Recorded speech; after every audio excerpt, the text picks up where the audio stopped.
Hello friend, अपने YouTube channel पे आप सभी का स्वागत करती हूँ। ये बहुत प्यारा धमाकेदार कहारो नाच गीत लेकर आई हूँ, आप सबको बीच में प्रस्तुत कर रही हूँ। कैसा लगा कमेंट बॉक्स में ज़रूर बताइएगा। अच्छा लगे तो लाइक सब्सक्राइब कमेंट शेयर जरूर करिएगा। दोस्तों, आप सबसे रिक्वेस्ट है, नए हैं तो सब्सक्राइब जरूर कर लीजिएगा। कैसा लगा गाना, जैसा लगा वैसे बताइएगा कमेंट में। गाने चल रही हूँ, एक बार जरूर सुनिएगा। चुनर मोर उड़ी गई, हाय दैया दैया। चुनर मोर उड़ी गई, हाय दैया दैया। चुनर मोर उड़ी गई, हाय दैया दैया। उड़ के चुनरिया ससुर लग गईली, उड़ के चुनरिया ससुर लग गईली।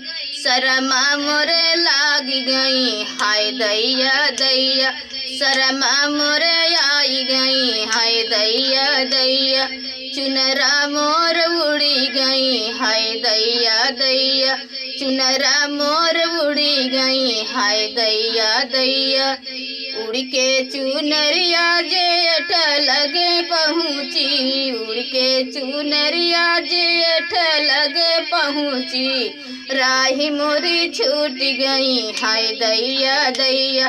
राही मोरी छूट गई, हाय दैया दैया।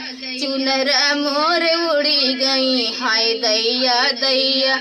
चुनरा मोर उड़ी गई, हाय दैया दैया। चुनरा मोर उड़ी गई, हाय दैया दैया। उड़ के चुनरिया देवर लगे पहुँची, उड़ के चुनरिया देवर लगे पहुँची। नजर मुहे लाग गई, हाय दैया दैया। नजर मुहे लाग गई, हाय दैया दैया। नजर मुहे लाग गई, हाय दैया दैया। चुनरा मोर उड़ी गई, हाय दैया दैया। चुनरा मोर उड़ी गई, हाय दैया दैया। चुनरा मोर उड़ी गई, हाय दैया दैया।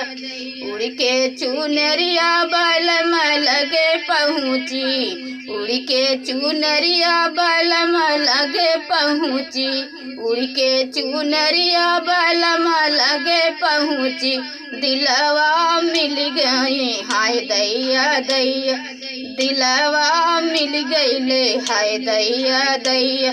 चुनरा मोर उड़ी गई, हाय दैया दैया। चुनरा मोर उड़ी गई, हाय दैया दैया। चुनरा मोर उड़ी गई, हाय दैया दैया। कैसा लगा कहानी नाच गीत बताइएगा कमेंट करके। अगली वीडियो में मिलते हैं, तब तक के लिए बाय बाय।